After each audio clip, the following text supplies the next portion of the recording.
আল্লাযীনা ইযা যুকিরাল্লাহ, যাদের সামনে আল্লাহ তাআলার নাম উচ্চারণ করা হয়, যাদের সামনে আল্লাহ তাআলার নামকে জিকির করা হয়, ওয়াজিলাত কুলুবুহুম, আল্লাহর নাম উচ্চারণ করার পরে আল্লাহর ভয়ে তাদের অন্তর কম্পিত হয়, ভীত সন্ত্রস্ত হয়। আর কি করে? ওয়াইদা তুলিয়াত আলাইহিম আয়াতুহু যাদাতুহুম ঈমানা,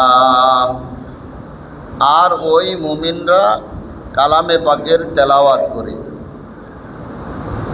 আর কালামে পাকের তেলাওয়াত করলে লাভ কি হবে? ওয়াইদা তুলিয়াত আলাইহিম আয়াতুহু, আর তাদের সামনে যখন কালামে পাকের তেলাওয়াত করা হয়, যাদাতুহুম ঈমানা, তখন তাদের ঈমান বৃদ্ধি হয়, তাদের ঈমান মজবুত হয়, তাদের ঈমান বেড়ে যায়। সুবহানাল্লাহ ওয়া বিহামদিহি।